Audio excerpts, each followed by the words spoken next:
And now Teddy Covers in the house representing Las Vegas, Nevada here every morning on Betting with the Bag. Teddy Covers, how are you doing on this Tuesday morning? I'm doing all right, Jimmy. Did you have fun watching the game last night? What were you doing? You have a couple of brewskis? Yeah, I had a couple of brewskis. We had our Tonya, our Nicaraguan beer that I love very much, and Nice. hammered the Jameson pretty hard, and we did a live betcast on the Monday nighter, and it was the kind of game that you would fall asleep watching unless you were all together having fun. So we enjoyed it immensely. I enjoyed it very, very, very much. All right, Teddy Covers, are you doing anything on this MLB card? I didn't even look at it in a serious way. The last week of the season, I'm not going to put my time into baseball, just like week 17 of the NFL. Something jumps at me, I'm interested. Otherwise, there's a lot of randomness, and especially with all these games between playoff contenders and non-playoff contenders, I don't know what the lineups are. So it's an issue, are they playing real players? It's an issue. I don't do much with MLB this last week of the regular season. Next week, I'm all in on MLB. I'll have opinions every day. This week, you're going to get next to nothing from me in baseball. So I apologize in advance, but I'm going to put my time in where I think I can make money. And the last week of the MLB season is not a time where I think I can make a whole lot of money. Oh, no doubt about it. No doubt about it. And we have questions already rolling in and looks that I want to go over. Also, I had both Big Ragu and DJ Big Boss on our late show yesterday, so they've given some early looks that they like. So we've got a lot to do, and I'm ready to fire away. Let's let our guy Chris Sanitate. Chris Sanitate in the house says, hey, Jimmy, can you ask Teddy about SMU and the BYU game over 60.5? Why don't we start with our guy Chris Sanitate? What are you thinking? So SMU's not playing BYU. No, those are two different games. The SMU okay. and the BYU game over 60.5. So I certainly wouldn't talk you out of the BYU over. That's one that makes sense to me. When we think about how BYU is going to match up against even a quality squad from the MAC, we can anticipate the Cougars to have some success on the offensive line.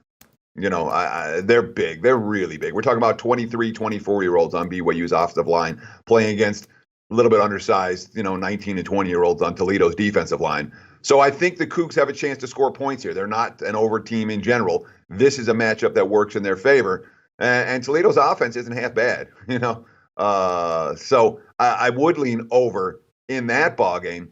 SMU this week, we're in a totally different role. They're off a huge win, an upset win over TCU, and now they're laying points. And that's, when you have this, the flip where they're a big dog, pull the upset, now they're chalk. I tend to be reluctant in those spots. I'm not really looking at the SMU side this week. Neither am I. And we cashed on SMU last week. It was a great, great spot. This just has letdown of some kind written all over it. So I agree with that look. Okay, we have questions coming in. Another question I'm going to drop that was asked at the very beginning of the show, and I copied and pasted from our guy, Jeremy Williams. Says, hey, Bag, ask Teddy about South Carolina -2 versus Kentucky. We talked about interest in the over yesterday, but what do you think about South Carolina -2? And then finally, UAB -3 versus Western Kentucky, and UAB coming off a very strong showing last week. So South Carolina -2, UAB -3 from Jeremy Williams. So I'm looking at the Kentucky side in the South Carolina game. What have we liked from the Gamecocks so far? That defense hasn't shown me anything yet. You got a Frosh QB going up against a good defense, and I know Helinski's been throwing the football around with some success.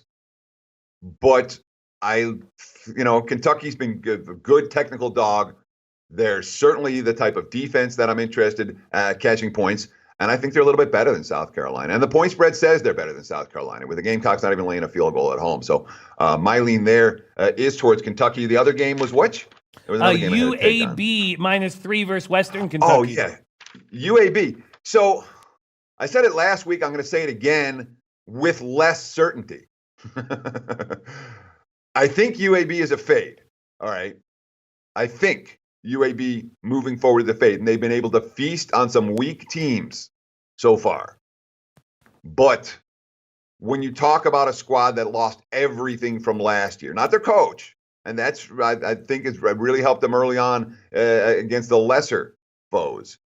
But the Blazers are a team that I've had circled all year saying, wait for your spots to bet against UAB. Wait for your spots to bet against UAB. When they step up in class, they're going to have a problem. West Kentucky's not a step up in class, but I think UAB is the overvalued commodity right now from a talent standpoint. They're not as good as the team they're laying points to.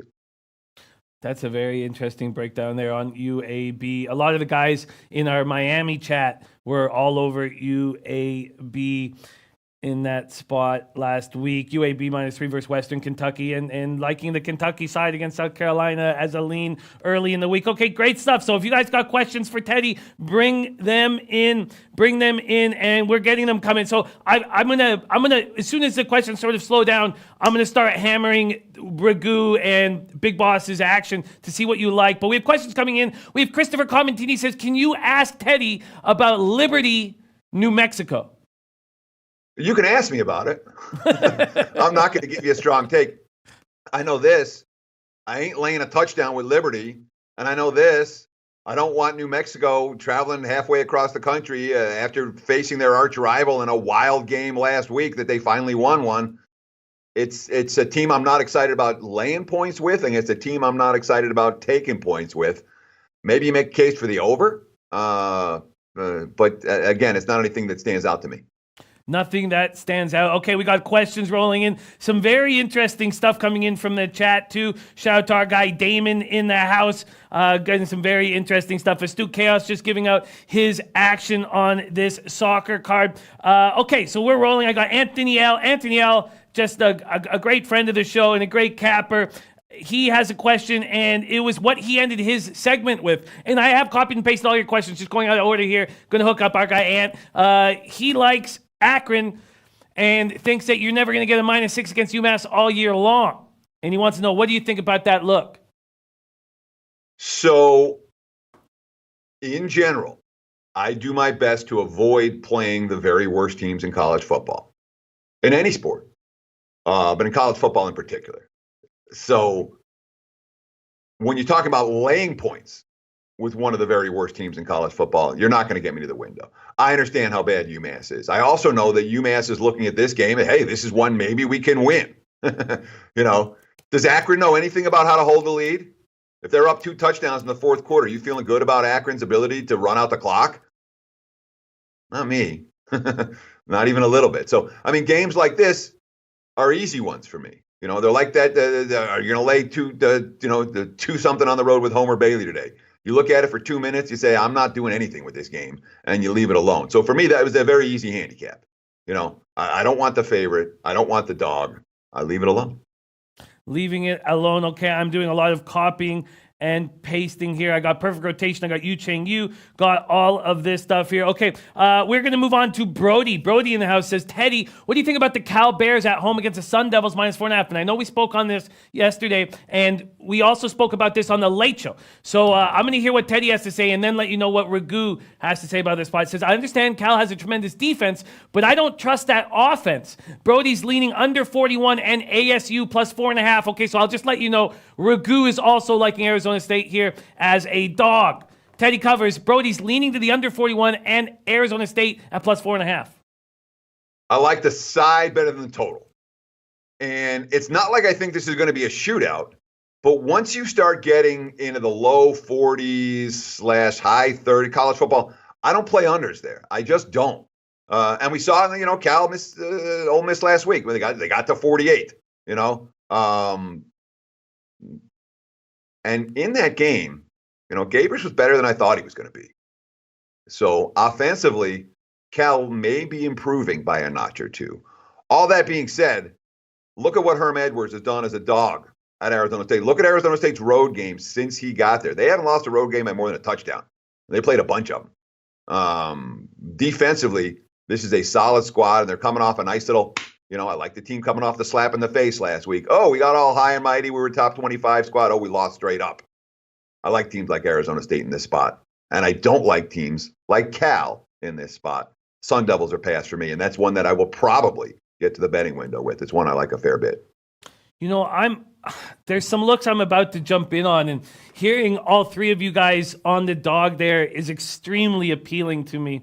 And knowing the injury situation for the Rutgers quarterback makes me want to jump on Michigan now before we see 28s. And I haven't looked in the last 2 hours, so hopefully they're not there already. Okay, we got questions coming in, and we are rolling. We are rolling. Next up, Rod Zawacki says, what does Teddy think about San Jose State versus Air Force? I am leaning San Jose. This is Rod. Rod Zawacki is leaning San Jose State plus 19. Teddy covers. What do you think of that look from Rod Zawacki? So, by the way, Michigan's still 27.5 at most books right now. I just checked. The line hasn't popped this morning up towards the Wolverines. When it comes to San Jose State Air Force, I talked about the two most surprising final scores for me last week were Oregon scoring 21 points and covering against Stanford, and San Jose winning straight up at Arkansas. So when it's like the most surprising final score of the weekend for me, that's a team I'm like, I don't have a good read on that team. You know, when I'm like that, I didn't see San Jose going there and winning the game, and maybe it's Arkansas, but I didn't think San Jose was capable of doing that. And the fact that they were makes me do two things. One, I got to reassess San Jose. And was it all Arkansas just stinking, or was it, hey, is there something about this San Jose squad that maybe we got a little buy sign on right now, especially at plus 19? So you want to re-examine your team. And you also, the other thing that I want to do in this spot is that's not a team I'm going to get involved with the next week. When I'm shocked, how the hell did that happen? All right, reassess, see what happens moving forward, and then this is a team that can come back into your betting repertoire. So I'm not going to play this game. I don't know I think it's a bad defensive matchup for San Jose. I think Air Force is likely to create a whole lot of big plays in this game. So that concerns me about the Spartans plus this week. I haven't seen anything how they're handling the victory over an SEC school. That's certainly worth noting. You want to look at the local paper to see, what are the comments? What are the coaches' quotes? If they're still high from last week, that concerns me here. Yeah, I agree with that breakdown completely, and that will be a stay off game. Even though we have some guys in our chat that were on it, Rod Zawacki on San Jose State last week. I stayed off of it, but I'm going to stay off of it again. Okay, we have two questions coming. First, Yu Cheng Yu says, did Teddy talk about Maryland, Penn State? And Perfect Rotation said, ask Teddy. I know the trends lean toward Maryland at home. But Penn State is just purely more talented. Are you getting closer to making a move on either? Because we already heard Big Boss liking Penn State. So, I mean, the trends, Maryland's been real good at home. No question about it. Penn State's been good everywhere. They have a strong home field in Happy Valley. They've been good road chalk in the Franklin era. Franklin's a coach who knows what the point spread is and tries to cover it. And there aren't many of those guys out there. He was a money winner was it Vandy? And now he's been a money winner here, obviously. Oh, no, it wasn't Vandy. It was, where the hell was he before he got to Penn State? Was it Vandy or was it Wake? Why am I losing my mind? It's one of these Tuesday morning dealio. Sorry. I'm supposed to know where Franklin's from, and I'm just having it. Yeah, it was Vandy. Because you're like, why would he leave an SEC school to go to a Big Ten school? But because it was Penn State versus Vandy. But the bottom line for Penn State, they are more talented than Maryland. They're more talented on both sides of the football. They've had a fair bit of success in this series. These are, a recruiting issue, where these two schools both recruit the same grounds, and Franklin has not taken it easy on Maryland as a result of that. It's not a home dog I'm interested in. I'll just leave it at that. It'd be the favorite or pass for me. Favorite or pass. Okay, we've got good stuff coming here. Casano Magic. Our guy Casano Magic says, Jimmy, can you ask Teddy about Cincinnati -3 at Marshall? My gut reaction there is looking at Marshall plus and not Cincinnati minus. It's not a Bearcats offense that is going to be able to move the ball up and down the field against the better teams that they face. We've seen that a couple times already from Cincinnati. It's pedestrian offensively. Their strength's on the defense side of the football. I think Marshall's good enough to score points, against that Cincy defense. I know they didn't get the job done in Boise. They got the money in Boise, though, in a competitive game. The offense didn't move the ball up and down the field, but they faced a quality defense. They've done it on the highway, and now I think they have a decent shot of moving the football against the Bearcats. So first lean has me looking at the Thundering Herd plus as opposed to the Bearcats minus. Lakin Marshall plus as opposed to Bearcats minus. We have more questions coming in. So Prince of the City is interested in this Nebraska OSU over. And then before we closed up yesterday, let me pull up yesterday here. Oh, because I'm sorry, I'm mixing up but before we closed up yesterday's show, who was it? Somebody came in and said, where is it here? Said, I don't have it in front of me, but said, trust me, the Buckeyes are going to smash. Trust me, they're going to smash.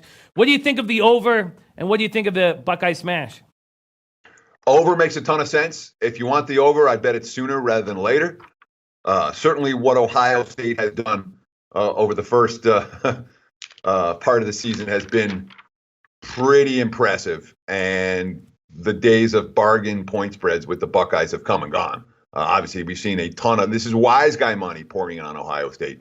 This isn't public money, not on a Monday, not on a Tuesday, and just pouring in on the Buckeyes in this ballgame. Nebraska was a team that had very high expectations coming to the season, and from a point spread perspective, they haven't necessarily lived up to those expectations yet, to put it mildly. The offense is scoring, though. Again, over in that game makes a ton of sense. Sidewise, you're really starting to lay a premium with the Ohio State side. And that's, and all that being said, the best teams have been covering. You look at the LSUs and the Ohio States and the Oklahomas and the Alabamas and the Clemsons. I know Georgia didn't get there last week, but the elite teams have been covering numbers.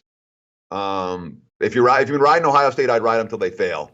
If you haven't been riding Ohio State, it's not a time. I think that, this isn't a value spot to jump on board.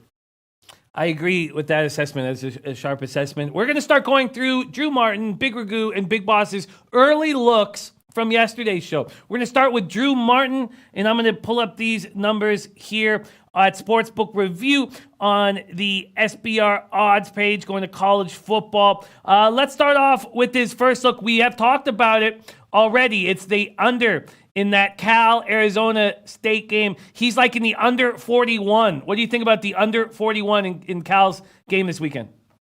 Look, it makes a ton of sense. And the unders that make a ton of sense in college football are the unders where you get your bad beats. And at 41, again, there's no leeway there. With a pair of defenses, both these teams can score on defense. That defensive touchdown made a pretty big difference in last night's game for total bettors. Something to be aware of. I wouldn't talk you out of it, but it's not anything I'm going to bet. No, I hear you, and that I thank God for the Redskins team total under cashing, because I would have just. It was such a perfect 5 minute or 4 minutes to start out the game, and then the pick six just breaks my spirit. Okay, let's keep rolling. This is from our Drew Martin, and I'm trying to get these lines and the numbers to make it easier for you, and that is easier said than done. Easier said than done. Drew Martin's also on Air Force, minus 19. We've already talked about that. He's also going back to the well with UCF after that surprise loss to Pittsburgh. What do you think of UCF this weekend? This is 117, 118 against Connecticut. They are minus 42.5 at home against Connecticut, and the total open at 66, now at 64 or 63.5. So the concept is UCF so mad, and they're just going to annihilate this team, and UConn can't do anything about it. UCF can beat UConn with their eyes closed, and they know it. I would not be surprised if they come out a little bit sluggish, and I'm not going to lay 42.5 points in this game, personally. If they want to, if they bring their A game, it'll be 70-0. It can be, they can have the spread covered at halftime. But I need to read something from UCF saying, we're mad, we're interested, we're going to kill this team before I get to the window laying 42.5. Because a lot of times it's a bubble burst, Delio. You thought you were there and pew, the pin pricks, and the next week you're flat as a pancake. And I worry about that from UCF this week. Yeah, it's not a very comfortable spot when you have a 43-point favorite. The next spot on Drew Martin's card is a Thursday nighter. And we were seeing movement towards Navy during the show. So he was actually going against the market yesterday. Now he's with the market. Money's coming back in on Memphis. And that's who he likes in the Thursday nighter. He likes Memphis to cover against Navy. What do you think there? Memphis has had no success in this series in recent years. Last year's meeting decided by 1 point. The year before decided by 3 points. The year before Navy won by 2 touchdowns. This hasn't been a Tiger series.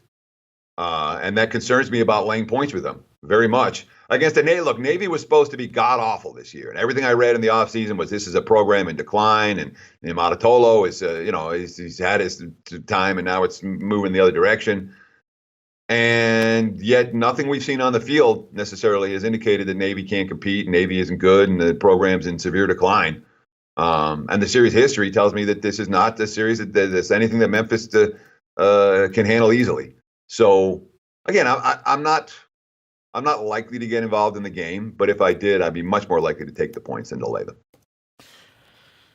Much more likely to take the points there in that spot against Navy. We have questions coming in. I want to stay with this, with Drew's card right now, but we have questions coming in and I am copying and pasting them. His next spot is in the over in Akron, UMass. You've already spoken about not wanting to take a side when the two worst teams are playing. Do you have any comfort taking the over when the two worst teams in the country are playing? In theory, both teams should be able to move the football up and down the field against the opposing defenses. These are two absolute bottom-tier defenses. If you had to play the game, I wouldn't talk you out of that one. But, again, you're asking very, very bad teams to do stuff for you. There are consequences to doing that sometimes. I don't want to ask bad teams to have to do anything for me. All I want them to do for me is lose, give up points, and not score. And this is a situation where you're asking them both to score.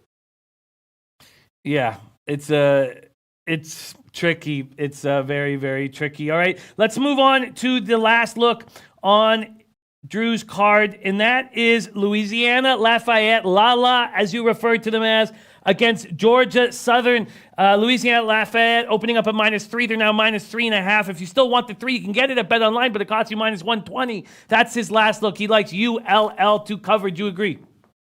I think ULL is a class of that half of the Sun Belt, and I certainly wouldn't talk you out of laying a field goal with them against a team I think they're better than.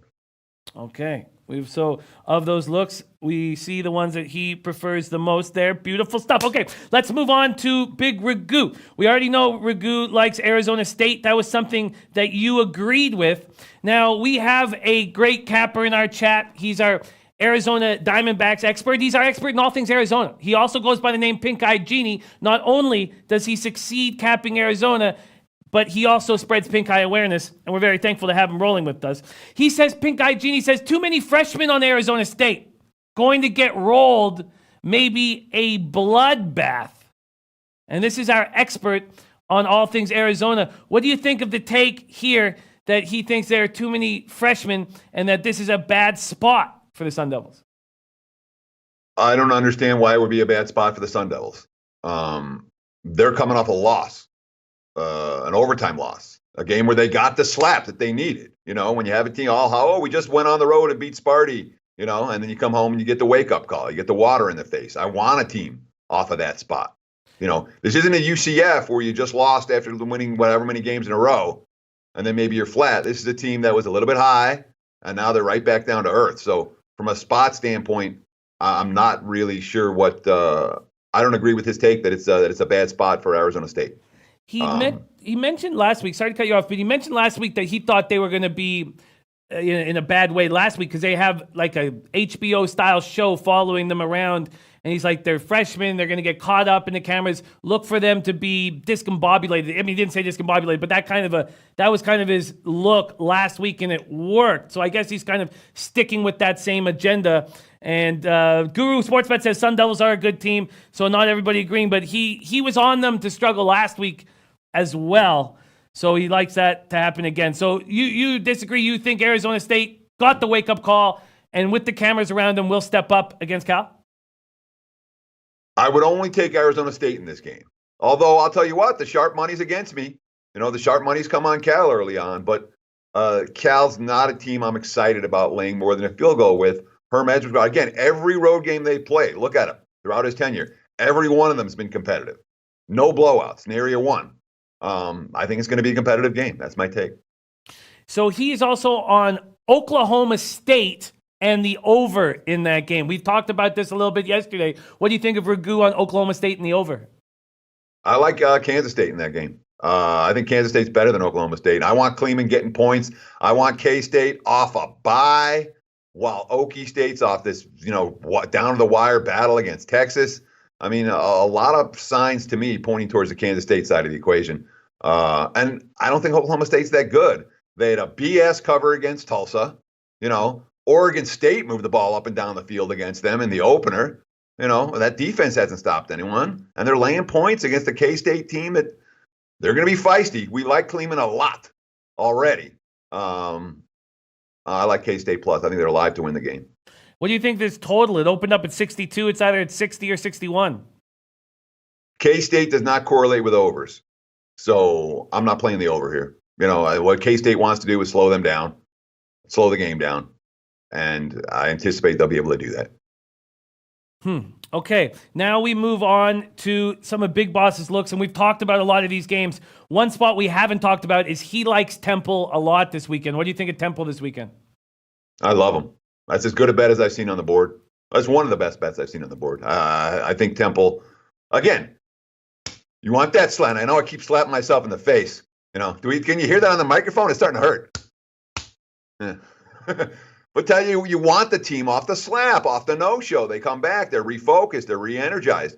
Now, you want to make sure you read those coaches' quotes and you read those players' quotes and make sure that nothing fractured, the locker room hasn't fallen apart, because sometimes that will happen when a team's coming off a loss, a bad loss like the one Temple suffered last week. But I've seen nothing to indicate that. And this is a team that they should take care of business again. I like the Owls a fair bit. I like that. That correlates with our DJ Big Boss, who's right there in the chat rolling with us. What a great guy, great capper he is. Okay, we have questions coming in on Notre Dame, Virginia. And I know we talked about this yesterday, but why don't we hammer this right now? Because Raymond Reichard asking about it, and Prince of the City, our guy Prince of the City says Virginia plus 11.5 is his look. Has anything changed in your assessment of this spot? Not one iota. I mean, again, Notre Dame just went all in as a dog at Georgia. They played well. They showed well for themselves. They didn't win the game. But, it was a competitive effort. They didn't leave anything on the table. They fought to the end. Now you're switching roles. Oh, instead of being a live dog, now we got to lay doubles against the Virginia team that was in the mother of bad spots last week. And we talked about it, and they didn't play. They were down 17-0. And I really like the way they responded to that. Again, they got punched in the face early, and instead of, let's panic. No, methodically, gradually got back in the game, took the lead, extended the lead, took a knee. Virginia's have been a feisty dog in the Mendenhall era, and I expect them to be a feisty dog at Notre Dame on Saturday. I like the Cavaliers plus the points.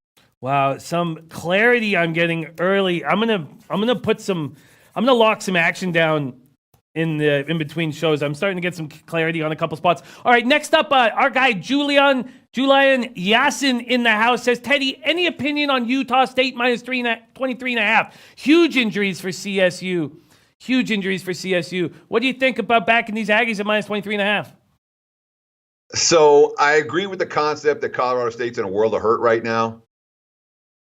This is a tough price to lay with Utah State. I mean, I came into the season, and let me make this very clear. I came into the season with a bad read on Utah State. I thought they would be down more than they were. They're not down. All that being said, this is not a bargain-priced point spread for the Aggies, and I'm not convinced that they're as good as they were last year. I know they've been better, that they've exceeded expectations early, but I still have that preseason notion in the back of my head with the Aggies saying, I'm not super excited about laying this price with this team. So I'm not playing the other way, but that's not what I'm going to get involved with. And Caleb Shirless says, take the bye week at minus 9.5 versus my Tennessee Volunteers. We will find a way to lose this week on a bye. That's from our guy, Caleb Shirless.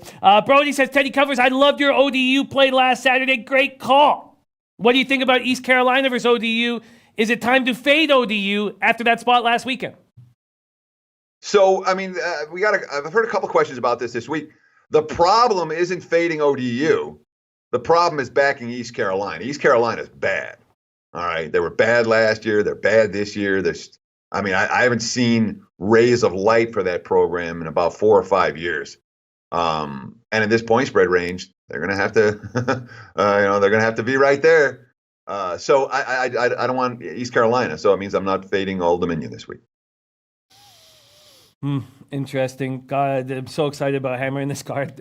Just getting to do this every day is just so much fun on the Giant card. And we're going to get to do the same in college basketball, which I can't wait for. Perfect rotation. Okay, we'll close with this. Says, ask Teddy, could this be a more perfect spot for South Carolina to cover the -2.5 versus a banged up Kentucky team? And we've already heard you do not feel that this is a perfect spot for South Carolina. You think that Kentucky here, even banged up, would be your look, right, Teddy? I think Kentucky is the better of these two teams, and I'm not interested in laying points with the team that I think is the weaker of the two squads. South Carolina is 1-3 right now. They're not feeling good about themselves. There's a ton of heat there. They're not a team I'm going to lay points with this week. No, I agree with that take. Okay, beautiful. Beautiful. Big Ragu says, I figured out how to bet FSU the rest of the season. I'm looking forward to hear that from our Big Ragu, the sauce, from the boss and the sauce. Teddy Covers, man, I'm getting clarity early in the week, and I'm going to lock in some spots. I'll let you know what I have decided when we have you on this show tomorrow morning, because Teddy Covers is here every morning, Monday through Friday, on Betting with the Bag, and it is a treat to roll with you, Teddy Covers. Thank you so much. Could you please let all the low baggers know how to follow you on Twitter? And low baggers out there, if you're not following Teddy on Twitter, do so immediately. He is a great, great follow. Where can we find you on Twitter, Teddy? Oh, we got a ton of low baggers following me now. I really appreciate all your support, guys. I appreciate the questions and comments. I don't always respond. I'm not as good as Jimmy as answering on Twitter, but I see them and I appreciate it. Thank you. And it's real easy. Teddy_covers on Twitter. Thank you. And thank to you, Jimmy. Best of luck today. Kill it in MLB. And we'll talk again tomorrow. Oh, I look very much forward to it. There he is, Teddy Covers, on our show every morning. Just love rolling with him.